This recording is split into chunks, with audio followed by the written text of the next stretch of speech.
La voici, la toute dernière née du groupe Fiat. Une nouvelle Panda lourde de symboles puisque sa production est revenue en Italie après des années passées en Pologne. Un retour au pays qui ne s'est pas fait sans douleur.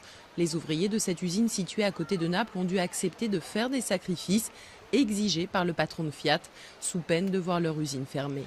Comme par exemple plus de rotation de nuit et d'heures supplémentaires obligatoires, une réduction des temps de pause ou encore des sanctions en cas d'absence même justifiée. Nous devons convaincre le reste du monde qui nous regarde et ceux à qui nous demandons de financer notre activité d'avoir confiance en un futur européen. Et pour cela, ce qui se passe ici, dans cette usine de Pomigliano, est un petit exemple de ce qu'il faut faire. Une méthode dure que le principal syndicat de la métallurgie, la FIOM, a refusé de signer l'an dernier. L'accord local à l'époque est devenu depuis national puisque tous les employés de Fiat Italie vont devoir suivre ces nouvelles règles.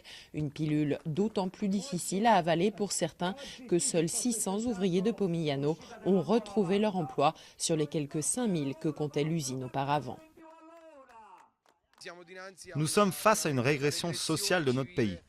Car désormais, rien n'empêchera les autres patrons de suivre la voie tracée par Marchionne, à savoir de décider de ne plus faire partie du patronat et de faire lui-même ses propres règles du travail et son propre droit du travail.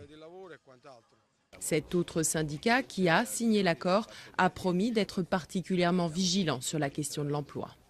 Nous ferons respecter l'accord et l'accord est très clair, il prévoit que la totalité des 6000 employés retrouvent leur emploi. Le patron de Fiat est de son côté resté beaucoup plus vague, affirmant qu'une fois atteint le seuil des 1050 voitures produites chaque jour, il serait en mesure de dire combien d'ouvriers au chômage technique pourraient retrouver leur poste, sans toutefois donner de chiffres précis.